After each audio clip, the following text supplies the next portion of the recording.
İran'da halk seçimi boykot etti. İran'da halk sandıklara gitmiyor. 1 Mart'ta başlayan seçimlere ilişkin üst üste yapılan çağrılara rağmen seçime katılım %41'de kaldı. Yaklaşık 61 milyon seçmenin bulunduğu ülkede halkın önüne 4 yıl boyunca çalışacak 290 parlamento üyesini tek turda seçmek için sandıklar konuldu.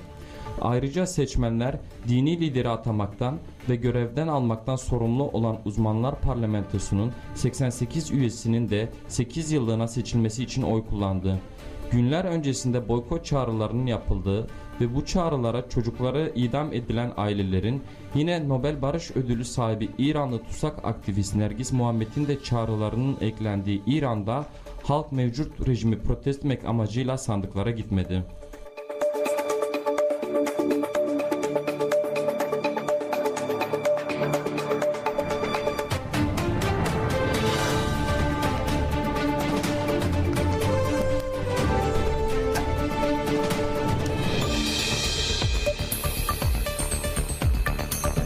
Devrimci basından.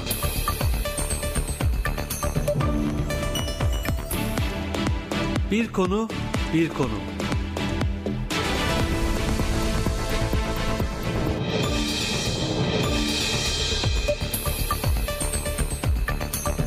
Devrimci basından.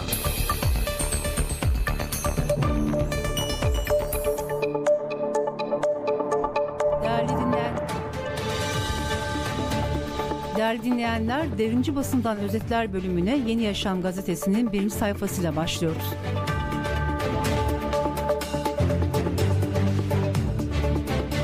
Üst başlıkta Edip Solmazlar, Nadir Temeller'le başlayan uyanışı ne mermiler durdurabildi ne de kayyumlar başlığını atan gazete, "O ağaç şimdi yemyeşil" manşetini atmış ve manşet spotuna şu satıları çıkarmış: Kürdistan'da demokratik yerel yönetimler deneyimine yeni başlamıyor. Halk belediyeciliğinin tarihi neredeyse Kürt Özgürlük Hareketi kadar eski. 45 yıl önce Hilvan ve Elih'te doğrudan yurtsever hareketin adayları olarak seçilen Nadir Temel ve Edip Solmaz bugün hala halkın belleğinde yaşıyor. Darbeler, sıkı yönetimler, cinayetler, tutuklamalar, halk iradesini gasp eden kayyum rejimleri o günden beri halkın kendi kendisini yönetme iradesini kıramadı.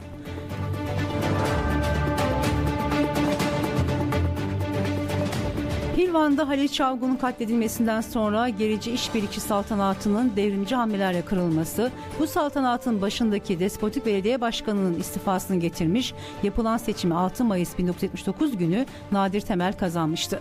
Aynı zamanda Kürdistan'da ilk kez 3 kadın üye de belediye meclisine seçilmiş ve Dureka'ya eş başkanlık yapmıştı. Hilvan bölgede kayyum atanan ilk kent olarak da tarihe geçti ama halk asla zulme ve baskıya boyun eğmedi.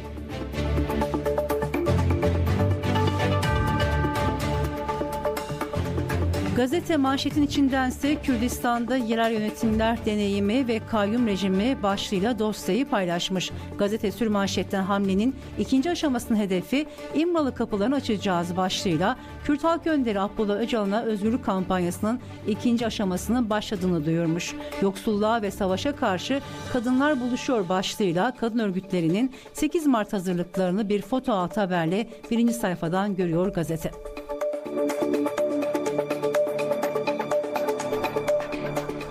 Değerli dinleyenler, Yeni Özgür Politika gazetesinin 1. sayfasıyla devam ediyoruz.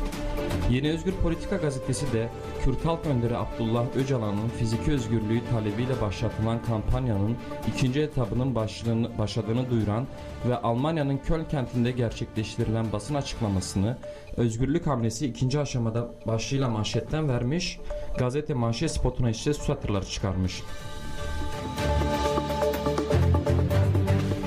Kürt Halk Önderi Abdullah Öcalan'a özgürlük, Kürt sorununa siyasi çözüm şiarıyla 10 Ekim'de başlatılan uluslararası kampanyanın ikinci aşamasına geçildi. Dün Almanya'nın Köln kentinde startı verilen ikinci aşama 1 Mayıs'a kadar devam edecek.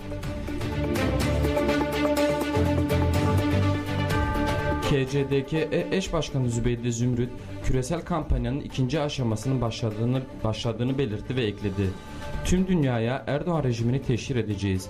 Meydanlarda halkımızla, dostlarımızla beraber Başkan Apo'ya özgürlük, Kürt sorununa siyasi çözüm diye haykıracağız." Uluslararası Çatışma Analisti Dr. Toro Redkov ise bir kişiyi kilit altında tutmak zalimliktir, işkencedir. Türkiye'nin son 3 yıldır Abdullah Öcalan'a yaptığı budur. Türk hukukunda bile yasa dışıdır. 15-19 Nisan'da Strasbourg'da CPT önünde sivil itaatsizlik eylemi düzenleyeceğiz dedi. İskoçya'dan Sarah Gillin: dünyanın dört bir yanından benim gibi insanlar Öcalan'ın fikirlerinden ve Rojava'dan ilham aldı. Washington'dan Galler'e kadar dünyanın dört bir yanından Öcalan destekçilerini temsil ediyoruz. Hayalleri gerçeğe dönüştürmek için Öcalan'la çalışmak istiyoruz.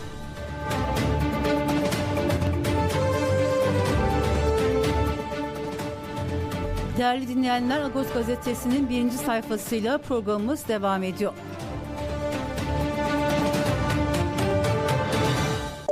Yargı 301'den vazgeçmiyor manşet başlığını atan gazete manşet spotuna şu satırları çıkarmış. Türk milletini Türkiye Cumhuriyeti Devleti'ne aşağılamak olarak TCK'da yer alan 301. madde üzerinden yapılan yargılamalar nedeniyle pek çok gazeteci ve hak savunucusu hedef haline gelmişti. Hrant Dink'in de 301. maddeden yargılandığı elbette hatıralarda. Ancak tüm bu gelişmelere rağmen Ermeni soykırımından bahseden gazeteciler ve hak savunucuları hakkında yine davalar açılıyor. Geçtiğimiz hafta gazeteciler Elif Akgül, Haluk Kalafat'la İHA'den Eren Keskin ve Gülistan Yarkın ayrı davalarda hakim karşısındaydı. Akgül ve Kalafat 5 yıl önceki bir haber, Keskin ve Yarkın ise 24 Nisan anması nedeniyle yargılanıyor. İlginç olansa Diyarbakır Barosu'ndan daha geçen ay benzer bir davadan beraat etmesi. Ancak öyle görünüyor ki devlet 301. maddeyi bir baskı unsuru olarak kullanmaktan vazgeçmiyor.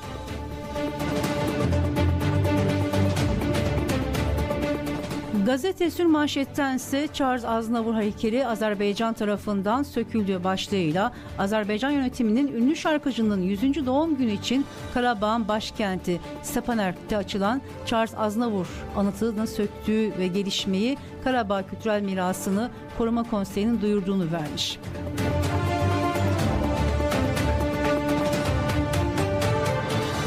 Değerli dinleyenler, sırada haftalık Atılım Gazetesi'nin 1. sayfası var.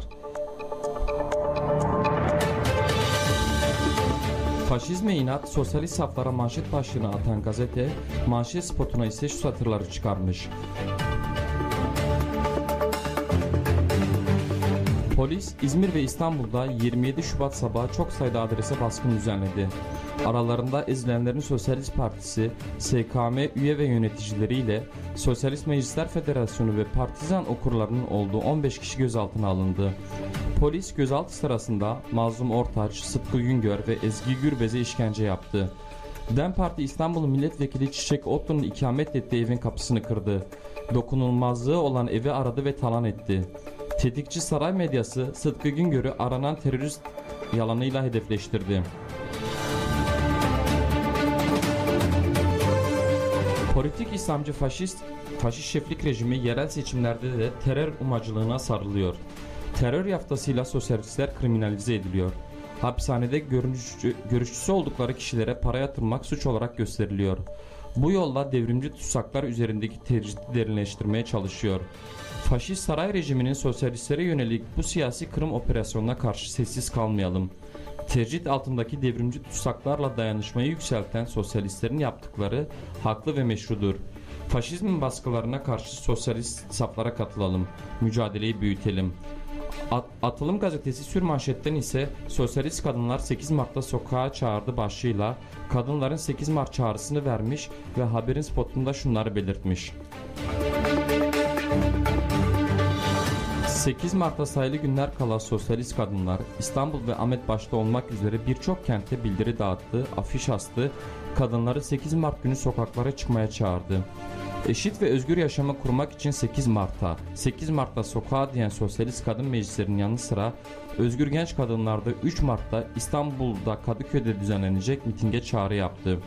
Kadınlar erkek egemenliğine, kadınların kazanımlarına gasp edilmesine, yoksulluğa ve LGBTİ fobiye karşı 8 Mart günü de İstanbul Taksim başta olmak üzere birçok ilde alanlara çıkarak susmuyoruz, korkmuyoruz, itaat etmiyoruz diyecek. Gazetede yer alan diğer başlıklar ise şunlar. ESP eş genel başkanı Özlem Gümüştaş ile yapılan röportajı, Gümüştaş CHP'ye angaje, TİP ve TKP'ye destek vermeyeceğiz başlığıyla vermiş. DEM Parti İstanbul Büyükşehir Belediye Eş Başkanı Murat Çepni ile yapılan röportajı birlikte yöneteceğiz başlığıyla vermiş. Türkiye'nin İsrail'e sebze ve meyve ihracatı yapan ülkeler arasında 2. sırada yer almasını ise gazete Saray Faşizmi İsrail'i besliyor başlığıyla vermiş.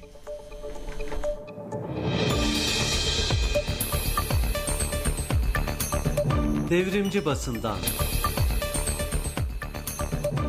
Değerli dinleyenler, Devrimci Basından Özetler bölümüne Kadınların Birleşik Devrim Hareketi'nin yaptığı yazılı açıklamadan bazı bölümlerle devam ediyoruz.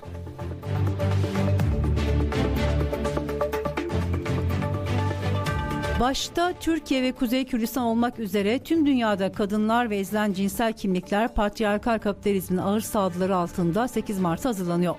Erkek egemen faşist TC devleti ise emperyalist Avrupa devletlerinin terörle mücadele adı altında kurdukları birimlere verdikleri önce kadınları vurun emrini her an hayata geçirmeye devam ediyor. Özellikle Kürdistan'ın Bakur, Başur ve Rojava parçalarında Kürt kadın hareketinin öncülerine yönelik saldırılarla kadın devrimciler tutuklanmakta ya da katledilmektedir.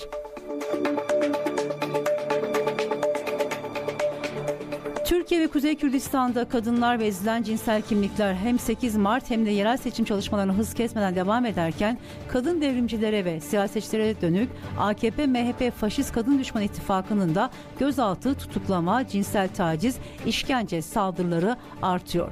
Devrimci faaliyet engellenmek isteniyor. Düşmanın bu kadar saldırganlaşmasından çıkaracağımız sonuç bir taraftan doğru yolda olduğumuz gerçeği ise de diğer taraftan bu saldırıları boşa çıkartacak çalışmaları büyütmek olmalıdır. Faşist AKP-MHP ittifakı devlet eliyle kadın devrimcileri yok etmeye çalışırken bunu tüm kadın kitlelerine en yakını erkekler eliyle yaptırıyor.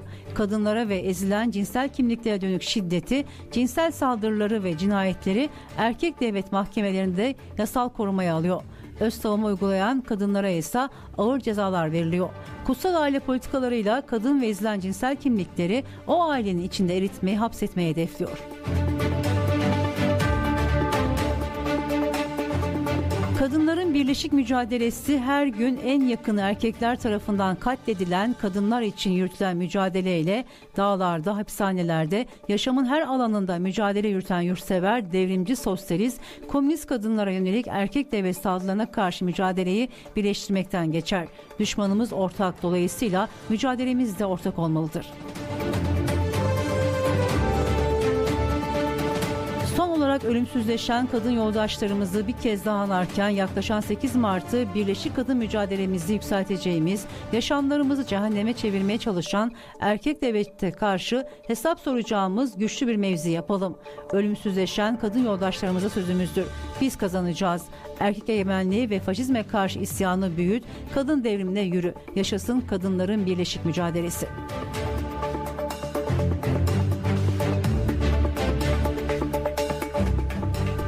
Yeni Demokrat Kadın 8 Mart Dünya Emekçi Kadınlar Günü'ne ilişkin omuzumuzda dünyanın yükü, belleğimizde dokunma işçileri, bilincimizde özgürlük mücadelesi başlıklı bir bildiri yayınladı. Bildiriden bazı bölümlerle programımız devam ediyor. Saymakla tükenmeyen bütün yüke rağmen kadınlar inatla ve ısrarla dünyanın her yerinde mücadele etmekten vazgeçmiyor. Biz kadınlar omzumuzda dünyanın yüküyle, belleğimizde dokuma işçileriyle bize miras kalan ve bilincimize kazınan özgürlük mücadelesini tüm savaşlara, katliamlara, saldırılara rağmen ısrarla sürdürüyoruz.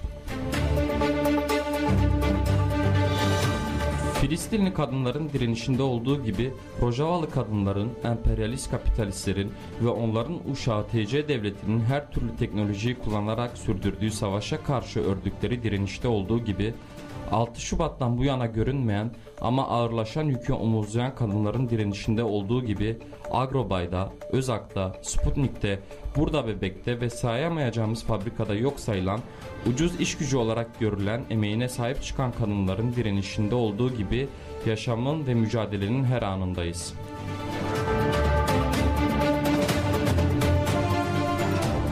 patriarkal devletin kutsal aile argümanı ile evlerde uğradıkları şiddete, taciz, tecavüze karşı hayatta kalma mücadelesinde de üniversitelerde tüm baskı ve saldırılara rağmen örgütlenme çabasında da biz varız. Asansör katliamları ile nefretle yaşamlarımızı pamuk ipliğine bağlı kılmaya çalışan erkek egemen devleti dur diyen de biziz. Tüm saldırı ve yok saymaya rağmen iş yerlerinden, çalışma alanlarından, sokaklardan ve eylem alanlarından çekilmeyen kadın ve LGBT'lileriz. Her 8 Mart'ta olduğu gibi bu 8 Mart'ta da sokaklarda olacağız. Özgürlük yürüyüşümüze bu 8 Mart'ta da devam ediyoruz. Tüm kadınları bu yürüyüşü büyütmek için sokağa, eyleme çağırıyoruz.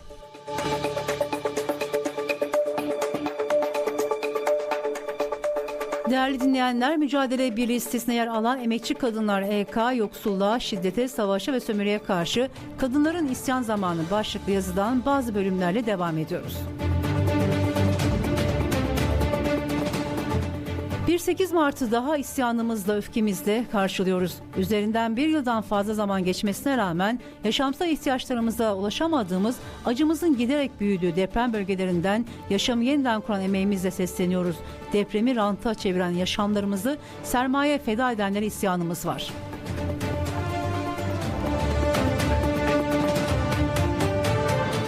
Her yıl daha da yoksullaşıyoruz. Biz kadınlar yaptığımız pazarın, yaktığımız sobanın derdine düşerken emeğimizi sömürerek zenginleşen bir avuç patron şirketlerini kat ve kat büyütüyor. Düşük ücretlerle çalıştığımız fabrikalardan, atölyelerden, güvencesiz mevsimlik çalıştığımız tarlalardan, emeğimizi görünmez kılan evlerden sesleniyoruz. Bizi sömürdükçe daha da zenginleşen kapitalist sisteme isyanımız var. Dünyada hızla artan savaşlar en çok kadınların hayatlarını etkiliyor. Yıllardır toprakları işgal edilen, dili, kimliği baskı altına alınan Filistin halkı Siyonizmin saldırıları altındayken hiçbirimiz özgür değiliz. Emperyalizmden aldığı güçle Filistin halkını katleden Siyonizme karşı isyanımız var. Biz kadınlar güvende olmadığımız evlerde yaşamaya mecbur bırakılırken aileyi kutsayan dinci faşist iktidar mücadelemizle kazandığımız haklarımıza saldırıyor. Kadınlar her gün daha fazla katledilirken boşanmayı engellemeye çalışanlara, şiddet faillerini cesaretlendirenlere, cezasızlık politikalarına, tacize, tecavüze isyanımız var. Şiddet evlerden sokaklara, yurtlara kadar hep yaşamımızda. Emeğimizle dokuduğumuz geleceğimiz üniversite kampüslerinde yok edilmeye çalışılıyor. İyi bir gelecek kurma hayallerimizi göstermelik öğrenci burslarıyla yok edildiği, intihara sürüklendiğimiz bu süreçte genç kadınlar olarak denetimsiz KYK'lara, bozuk yemeklere, ödeyemediğimiz harçlara, bozuk asansörlere, niteliksiz eğitime isyanımız var.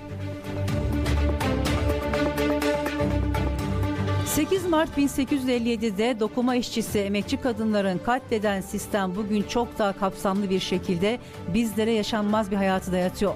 Ancak tüm bunlara karşı erkek egemen kapitalist sisteme isyanımız var diyoruz.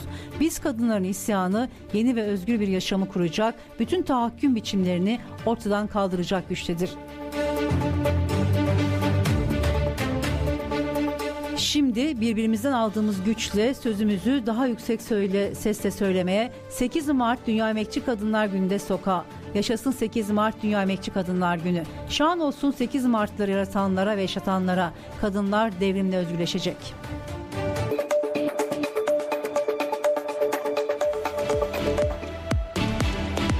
Bir konu, bir konu. Değerli dinleyenler, Bir Konu Bir Konuk bölümünde konuğumuz siyasetçi Çetin Yaman, kendisiyle Birleşik Mücadele Güçleri'nin 1 Şubat'ta başlattıkları Ayağa Kalk kampanyasının ayrıntılarını konuşacağız. Sayın Yaman, merhaba, yayınımıza hoş geldiniz. Merhaba, iyi yayınlar. Teşekkürler. Sayın Yaman, bildiğiniz üzere Birleşik Mücadele Güçleri 1 Şubat'ta bir açıklama yaptı ve bu açıklama çerçevesinde Ayağa Kalk hamlesini başlattığını duyurdu. Hamlenin kapsamında ve içeriğinde neler var? Birleşik Mücadele Güçleri hangi araçlarla bu hamleyi sürdürecekler? Kısaca alabilir miyiz? Evet. Şimdi ülkemizde AKP, MHP faşistliklerin iş başına gelmesinden bu yana son dönemde özellikle açlık, yoksulluk ve sömürü alabiliğini arttı. Ülke bir hukuk açısından da bir hapishaneye dönüştürdü. Bu anlamıyla devrimcilerin, ilericilerin, yurtseverlerin başlatmış olduğu bir ayağa kalk kampanyası var. Bu neleri kapsıyor diye baktığımızda özellikle yoksulluğa, açlığa ve sömürüye karşı ayağa kalk. Yine çok yakın bir süreçte İliç'te Erzincan ilçesindeki altın arama madeninde siyanürlü toprağın kayması sonucu halen toprağın altında çıkarılmaya bekleyen 9 tane emekçi, işçi var. Buna yönelik yani İliç'te, Artvin'de, Fatsa'da, Kaz Dağları'nda siyanürle altın aramaya karşı ayağa kalk. Yine 8 Mart Dünya Emekçi Kadınlar Günü'nü yakın bir süreçte kutlayacağız kadın arkadaşlarla birlikte. Bu anlamıyla da ülkemizde kadın kırımına, kadın cinayetlerine yönelik alabildiğine saldırılar var. Hemen hemen her gün birden fazla kadın eşi, eski eşi veya işte arkadaş tarafından veya ailesi tarafından katlediliyor. Yani kadın cinayetlerine, kadın kırımına karşı ayağa kalk şeklinde bir kampanya sürdürülebilir, sürdürülmelidir. Yine bir diğeri bugün ülkemiz az önce söylediğim gibi bir hapishaneye dönüştürülmüş durumda. Hapishanede her çeşit işkence uygulanıyor. İşkencede öldürülen, katledilen insanlarımız var. Hasta tutsaklar tedavi edilmiyorlar. Süresini tamamlayan yani 30 yıl hapishanede süresini tamamlayan insanlar belirli eften püften nedenlerle ceza yönetimi tarafından tahliye edilmiyorlar. Bu anlamıyla hapishanedeki tecritte karşı bu hasta tutsaklara engellenmesine karşı ayağa kalk kampanyası devrimciler tarafından ülkemizde bir şekilde hayata geçirmeye çalışıyor. Bu önemli. Bunun yolları nedir? Bunun kullanılması gereken araçlar nedir? Esas anlamıyla devrimcilerin şu anda ülkede gerekli olan şey sokağa çıkmaları. Basın açıklamaları evet, afişlemeler, el ilanlarının dağıtılması, çevrenin duyarlı getirilmesi evet ama esas anlamıyla ayağa kalk kampanyasının sokakta yürütülmesi gerekiyor. Sayın Yaman, Ayağa Kalk kampanyasının ilk adımı tecride karşı ayağa kalk, hapishanelerdeki açlık grevlerine ses ver çağrısı oldu bildiğiniz üzere. İmralı zindanında uygulanan mutlak tecrit tüm hapishanelere ve oradan da topluma yayıldı. Dolayısıyla Birleşik Mücadele Güçleri hamle kapsamında daha etkin ya da etkili neler yapabilir? Sizce hamlenin bu ayağı nasıl geliştirilebilir? Şimdi ülke zaten tam olarak bir hapishaneye dönüştürmüş, açıkçası hapishaneye dönüştürmüş durumda.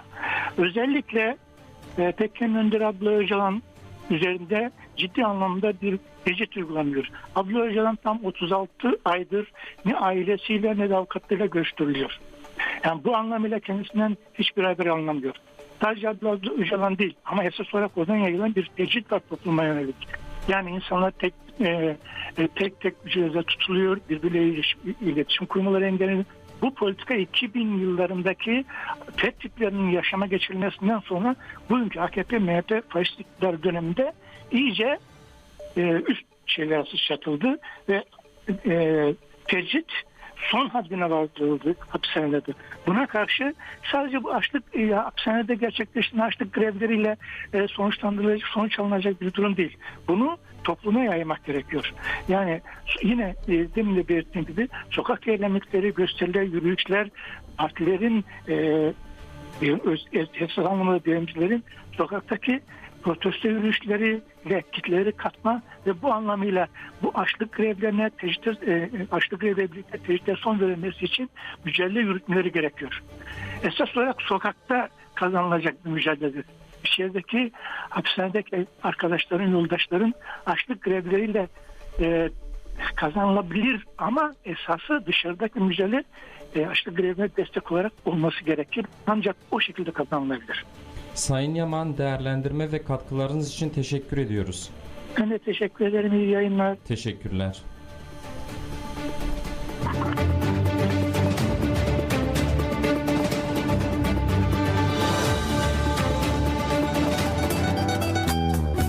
Güvercin Postası.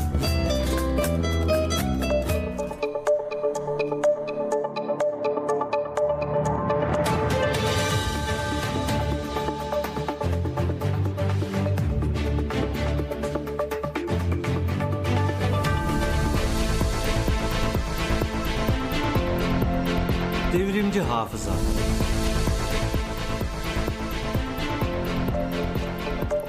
Değerli dinleyenler, Birleşik Devrim Sesi programına Devrimci Hafıza ile devam ediyoruz. Bugün 2 Mart 1919 tarihinde toplanan Komünist Enternasyonel'i hatırlayacağız.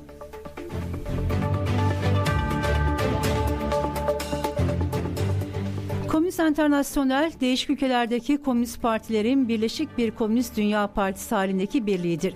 Komünist Enternasyonel'in merkezi siyaseti tüm dünyada komünist partilerin kurularak uluslararası proleter devrime yahut dünya devrimine yardım etmeleriydi. Ayrıca tüm devrimcilerin öncelikle kendi ülkelerinden hareket etmeleri gerektiği ama gereken yerde Komünist Enternasyonel'in müdahil olabileceği prensibini paylaşıyorlardı.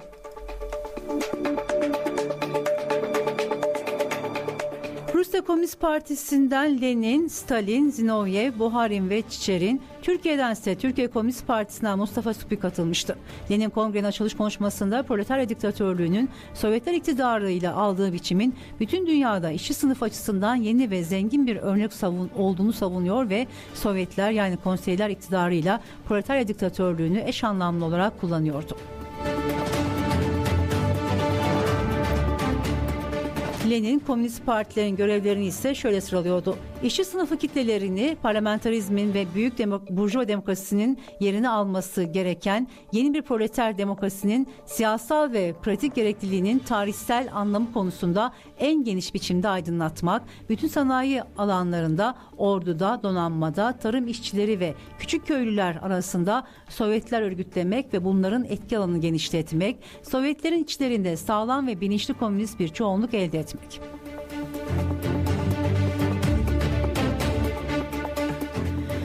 Kongrenin sonunda yayınlanan bütün ülkelerin proleterlerine başlıklı bildiri, Zinovyev tarafından daha sonraları ikinci bir komünist manifesto olarak nitelenecekti.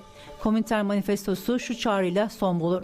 Dünya işçileri, emperyalist barbarlığa, monarşiye, ayrıcalıklı tabakalara, burjuva devlete ve burjuva mülkiyete karşı her tür ve çeşit toplumsal ve ulusal baskıya karşı mücadelede birleşin. İşçi konseyleri sancağı altında, 3. Enternasyonel'in bayrağı altında iktidar ve proletarya diktatörlüğü için devrimci mücadelede bütün ülkelerin proleterleri birleşin.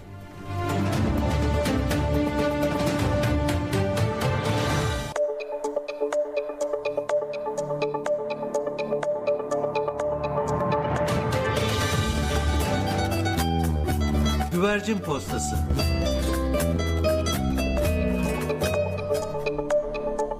Değerli dinleyenler, sırada hapishanelere ilişkin haber merkezimize düşen haberlerden derlediğimiz hapishane haber turumuz var.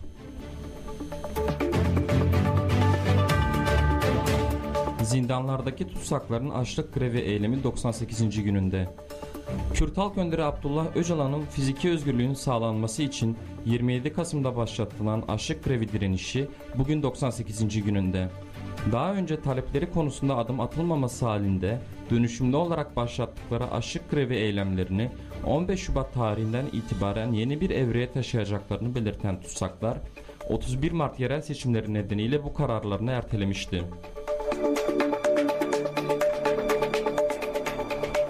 Ecevit Piroğlu açlık grevinin 21. gününde. Enternasyonel devrimci Ecevit Piroğlu bu açıklamasıyla 12 Şubat'ta açlık grevine başladı.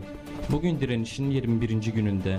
Gezi direnişinden Rojava'ya mücadele yürüten Ecevit Piroğlu, Sırbistan'da 32 aydır tutsak. Türkiye'nin iade talebinde bulunduğu Ecevit Piroğlu, iki ülke arasındaki kirli pazarlıklar nedeniyle serbest bırakılmıyor. 12 Ocak'ta tahliye edildi ancak aynı gün henüz hapishaneden çıkmadan yeniden tutuklanarak Sırbistan polisi tarafından kamp adı altında başka bir hapishaneye götürüldü. Daha önce uğradığı hak gasplarına karşı 136 gün açlık grevi yapan ve bu sırada sağlığı kötüleşen Piroğlu'nun tedavi hakkı da engellendi. Baş eğmedik, eğmeyeceğiz diyerek süresiz açlık grevine başlayan ve sağlık durumu bozulan Ecevit Piroğlu için Avrupa'da yeniden eylemler başladı. Hasta tutsakları için Ankara, İstanbul ve İzmir'de basın açıklamaları yapıldı. Ankara'da hasta mahpuslara özgürlük inisiyatifi 495. hafta açıklamasında hasta tutsak Mahmut Başyiğit'in gittikçe kötüleşen sağlık durumunu kamuoyuyla paylaştı. Özgürlük inisiyatifi konuşmayacak, kendi bakımını yapamayacak durumda olan hastanın eşine sadece 20 dakika izin verildiğini aktardı. Açıklamada Başyiğit'in ısrarlı hapishanede tutuklanmasının yaşam hakkının ihlali olduğu kaydedildi. Hasta tutsakların durumuna dikkat çekmek ve tedavilerin önündeki engellerin derhal kaldırılması için İHA'de İstanbul Şubesi Hapishane Komisyonu'nun düzenlediği F oturmasının 623.'sü Gebze Hapishanesi'nde tutulan hasta tutsak Besiye Özer için gerçekleşti. İHA'de İzmir Şubesi de gerçekleştirdiği açıklamada hasta tutsak Şehmuz Koç'un durumunu kamuoyuyla paylaşarak tedavisinin yapılması ve ailesine yakın bir hapishaneye sevk edilmesi çağrısında bulundu. Basel'de hasta tutsaklara özgürlük çağrısı. İsviçre'nin Basel kentinde Türkiye ve Kuzey Kürdistan hapishanelerindeki hasta tutsakların tahliye edilmesi talebiyle eylem düzenlendi.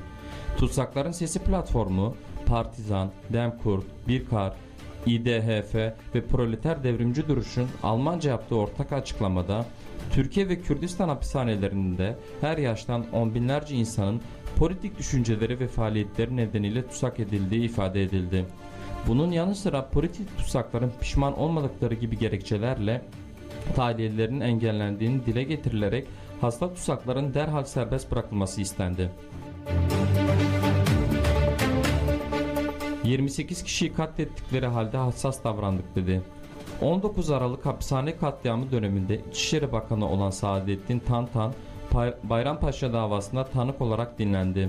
Kapalı görülen ara duruşmada dinlenen Saadettin Tantan, MGK'de kararlaştırılan operasyon kararının altında imzasının bulunduğunu kabul etti. 28 tutsan katledildi, onlarcasının yaralandığı katliam için hiçbir cana zarar gelmesin diye hassasiyetle davrandık dedi. Mücadele Birliği Platformu, Ali Ekber Sever'e özgürlük. Mücadele Birliği Platformu, 10 yıldır Gezi davasından tutsak olan Ali Ekber Sever'in infazının ikinci kez yakılmasına ilişkin İHA'de İstanbul Şubesi'ne basın toplantısı düzenledi. Son dönemlerde tahliye olması gereken her tutsağın özgürlüğünün keyfi olarak engellendiği Ali Ekber Sever'in bu durumunun da tahliyesine engel olunan yüzlerce politik tutsağın durumundan farksız olduğu belirtilerek bizleri göstermelik mahkemelerle ağır cezalarla durdurulabileceğini sanan yeni gezilere dur diyebileceğini sananlara diyoruz ki kavga sürüyor. Gezi halktır, milyonlarca emekçidir. Gezi biziz. Ne bizleri ne de zindanlardaki tutsakları bu cezalarla teslim alamayacaksınız denildi.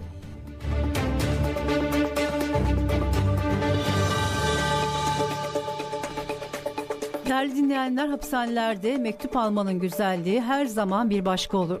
Dışarıdaki bizler için mektup çoktan özelliğini yitirmiş bir iletişim aracı olsa da tutsakların iletişim araçlarının en başında geliyor.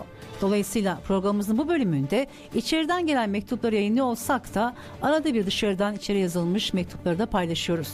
Orhan Aydın'ın Bir Gün gazetesinde yer alan dışarıdan içeridekileri yazdığı mektuptan bazı bölümleri programımızda paylaşacağız.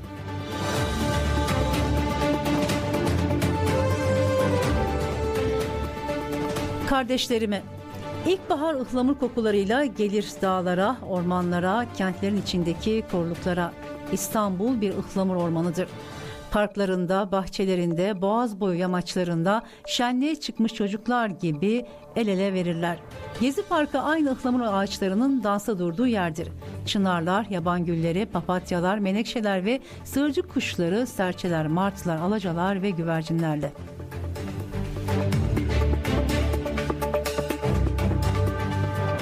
Sizler asla unutmuş olamazsınız biliyorum. Her bahar buram buram kokuşan, aşkla, insanla, olanla söyleşen Gezi Parkı ıhlamurlarını. Kardeşlerim, işlerinizden çoğunu en son orada görmüştüm. Tayfun'la orada kucaklaşmıştık. Karşımıza panzerler üstümüze yürümeye beklerken. Can'la Kadıköy'de sarılmıştık. Alacalı bir yağmur vardı, sırtında çanta. Duruşmalarınızdan yalnızca ikisine gelebilmiştim. Adliye kapısında yapılan açıklamalarda yalnızlığımızı seyredip kahır içinde kendime kızmıştım. Milyonlar olmuştuk tüm ülkede. Vicdanlı tüm insanlık aynı şarkıları söylüyor. Aynı sofranın başında bir lokma ekmek, aynı çeşmenin başında bir yudum su, aynı güneşin altında masmavi bir özgürlük için.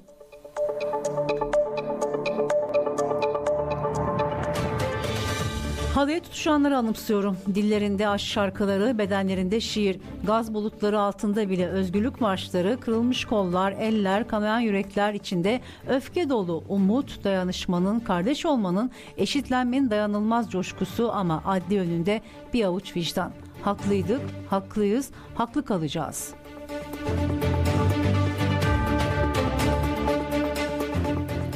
Bedelini siz demirli, penceresiz, çiçeksiz betondan zulümhanelerde, biz dışarıdakiler ise içeride kahır içinde yaşıyoruz.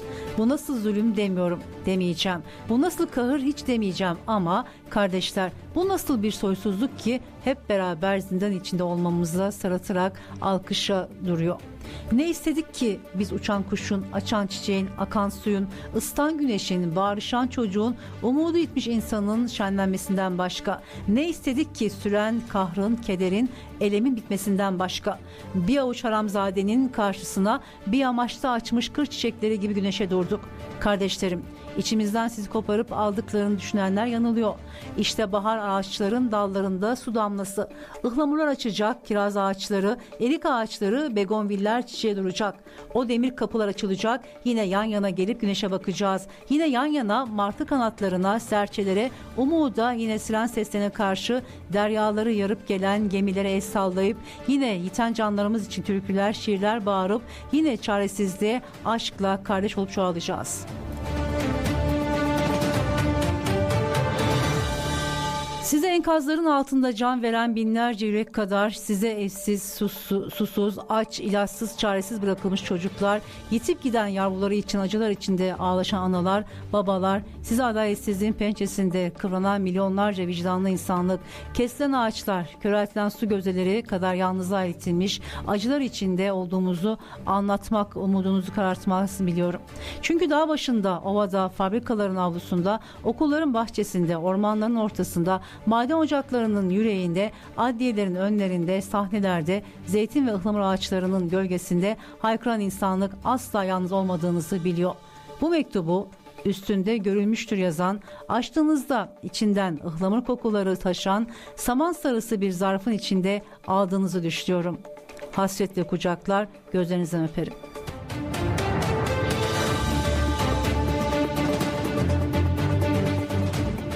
Değerli dinleyenler, bugün ve bu haftalık bize ayrılan sürenin sonuna geldik. Programımızı 8 Mart'a hazırlanan kadınlar için Rengin Kadın Korosu'nun seslendirdiği Kadınlar Vardır marşıyla noktalayacağız.